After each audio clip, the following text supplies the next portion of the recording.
Hello and welcome to my daily Forex market review. My name is Derek Schimming, and this review is for Wednesday, February the 13th. Starting as always with my currency strength index, you can see that the day was a little sloppier, not quite defined, or not seeing what I would consider clear and consistent divergence between the major currency pairs. Now, of course, every day can't be a sweet, clean, divergent day. As a matter of fact, that's the whole premise and basis of creating this tool several years ago, in order to be able to see where the strength and weakness is in the marketplace, and being able to identify days when it's just not so clearly defined. As traders, we have to have the patience and discipline to wait for the better opportunities and look at the things that sometimes may not be on our path, or our normal path, as I should say.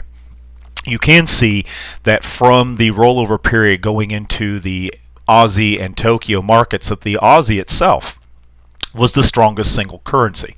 Those who trade the Asian time frame saw that the Aussie pairs were moving to the upside. You also had the yen moving to the upside. So if the two preferred or two major Aussie dollar pairs are in fact the Aussie dollar versus the US dollar and the Aussie dollar versus the Japanese yen, obviously with the yen moving up and the Aussie moving up, the more desirable situation was Aussie opposing the dollar. And you can see the dollar down here in the green, commingled with all the other currencies trending down. So look at your charts. Compare your Aussie yen to your Aussie dollar, and you will see a significant difference between the dollar opportunity and the yen opportunity opposing the Aussie. This is a dramatic example of why this chart is so powerful and why we use it. Moving through the day and going into the London session, you can see that the yen, as we approach the London Open, you can see that the yen topped out, and it gets up here to a plus 41 reading, plus 41 again. Again, that's not the most extreme level we would like to see, but it is beyond what I would consider the minimum threshold for attractiveness in this view. So we get into the London markets though, and what do you see? The yen starts trading down, starts losing its momentum as the London markets open. The Aussie was very flat by that time. It had already made its move and started moving sideways. What really stands out is not only was the yen trading down, but you can see that the euro was trading to the upside. So your best opportunity, again, look at your charts, your best opportunity during the London session, in retrospect, it's always easy to see this in hindsight. This chart, this simple overview of the market, helps us anticipate what's happening so we can actually react and take the trades. And this is showing us, and it's showing us early on, just after the open, that the euro was starting to gain strength, and the yen was starting to see some weakness. The pound actually moved down. The pound was the most significant mover to the downside. So you had the pound moving down as well. Now, but again, if the pound's moving down and the yen's moving down, is that an attractive situation? And the answer is no. You need the two currencies of your pairs moving in opposite directions. So again, to utilize my currency strength index properly, it is what is moving up and what is moving down and what's moving sideways. And is taking your strongest currencies and your weakest currencies and finding the pairs out of your short list, the pairs that you prefer to trade, and creating a focus list of the 1, 2, 3 pairs that you're going to focus on in that segment of the market because of their activity. So coming into London, it is the long euro yen that became the best opportunity in the marketplace. We get into the New York time frame, we start approaching in New York, and you notice that from London, the dollar hit its lowest point back here when it was at a minus 16. Now, minus 16 is pretty muted, and the dollar has not been the strongest currency by any means. As a matter of fact, since the new year, I would suggest that the dollar has actually been fairly lackluster. But you can see that the dollar was slowly but surely climbing. As we approach the New York Open, then instead of being at a minus 16, you've got the dollar at only a minus 6. Still, it's moving up. Just because it's a minus 6 doesn't mean it's going down. When it was a minus 16, it's actually improved by 10 points. Again, that's a pretty minimal move, but it's a step in the right direction. At the same time, the pound is moving extremely powerfully to the downside. And so we have an attractive situation looking at the pound short, and then what can we team it with? You have the Swiss moving up, you have the dollar moving up, dare I say the euro moving up. I'm not a fan of trading the euro-pound pair, but there's clear divergence between the two, and for those who like to trade that pair, I'm reluctant and choose to use it as an indicator, not a trading tool, because of the correlation that's typically exhibited between those two currencies and the fact that it just lacks any real trading range. Makes it very difficult for a trader. So again, this drives home the reason that we utilize this chart. And remember yesterday something very unusual happened. And if I scoot this chart back, and I don't want this video to run into too much time, each day the chart zeroes out. So if I go to the prior day and we bring this on, I want to remind you of the major move that the yen put into the upside. Now the yen made this move.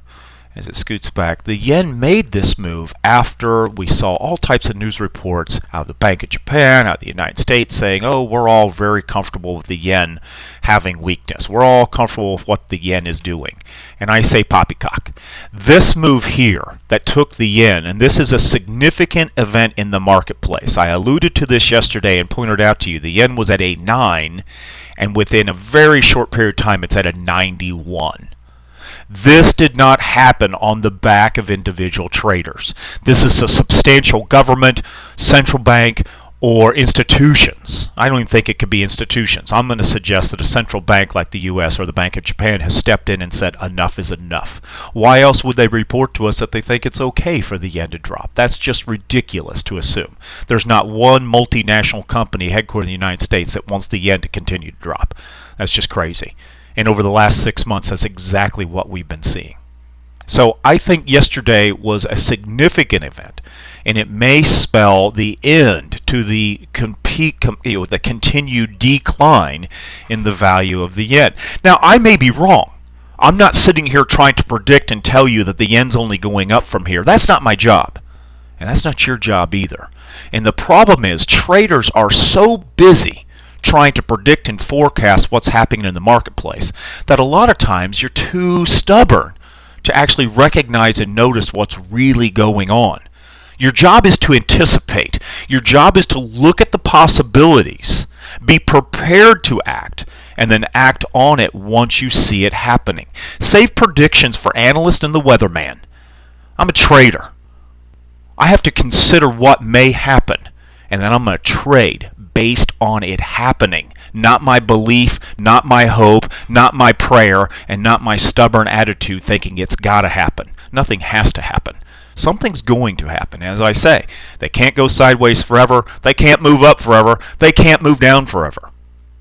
Anticipate the possibilities, react to reality. If I taught you nothing else in your lifetime, if this is the last thing you ever heard me say, please take those words to heart. Now let's look again at the euro-yen.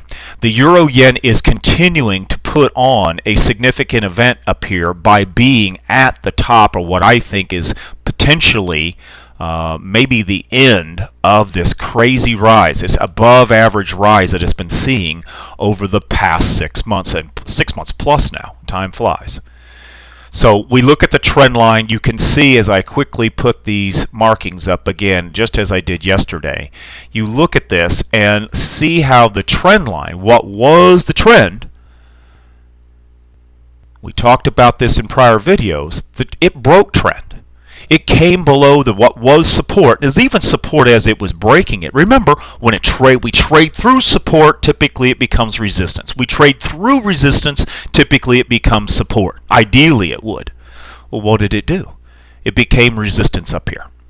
And this is exactly what I've been alluding to. Then you team that with the yen doing something completely off the map yesterday. There's a shift happening. I do anticipate that we're going to see a bigger drawdown in the euro-yen pair.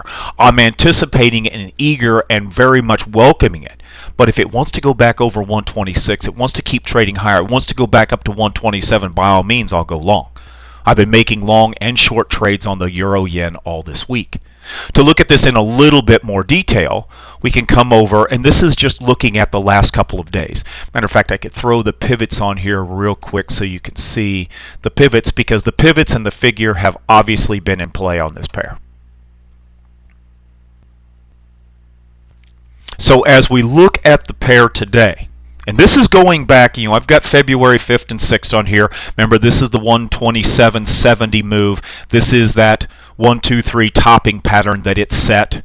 This is where it broke trend. This is the divergence down here. I marked the divergence yesterday and showed you. The last couple of reviews, we've talked about the divergence after it saw about a 430 pip pullback from the high. That was the pullback. The buyers are still there. The exuberance to take the euro-yen long still exists.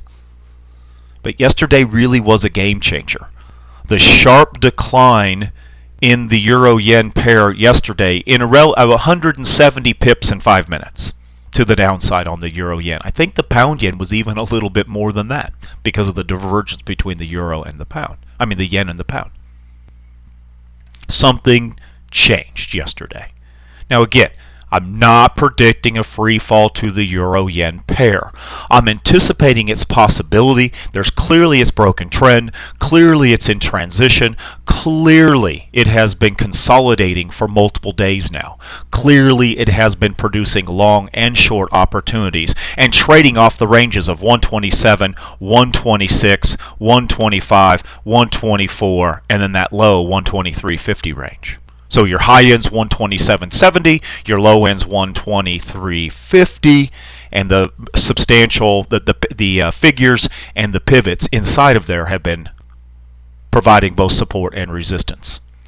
So today, what happens today? Today's trade was taking the euro-yen short as it broke the 126. Took a trade at 126.02 with the anticipation it could break the figure, it could break my D-line configuration, it could break the pivot point that was just below the 126 figure. And that's exactly what has happened. It's actually been a good trading day. So again, I'm not saying this thing is just going to go straight down. I'm saying it's getting more and more likely that is going to be what happens. The buyers are starting to change their mind. When we're in transition, when a pair consolidates, when a pair stops moving up or down and sets a support or resistance level, that is a collision of buying and selling activity. If it was overwhelming buy, it would move up. If there was overwhelming sellers, it would move down. We are in a very choppy transitional period in the marketplace, and where it goes from here, we will see. As a trader, I have to look at both possibilities and act and react to what's happening. I keep saying it, and it is the fact. It is a major lesson for you to take to heart. And again, I've been doing this for over 2 decades. I can tell you that most traders, yourself probably included, are too damn busy trying to figure out what they think is going to happen. And sometimes, unfortunately, you miss the fact of what's really going on until after the fact. It's easy to trade from the right-hand side of the chart. It's more difficult to trade from the left-hand side of the chart. It's more difficult when you're trying to predict, but when I'm anticipating the possibilities and reacting to the levels I'm looking for in the situations that need to set up for me to take a trade, then I can see some much better behavior and much better trading opportunities. Looking at my established zones, this is a range that works very effectively for us, and you can see even the zones are crossing and crisscrossing each other. They've collapsed and come together. In a zone lesson, I would explain what this means, and there is a significance to this. A little bit of uncertainty of the market in a nutshell is what that is. And let me explain this to you as well. Sometimes the best trade you can make is not making a trade at all when the signals aren't clear. You do not have to always be in a trade. And quite frankly, we take calculated risk. We make very few trades. This week alone, here as we finish the New York session on Wednesday, I have only placed 12 trades this week.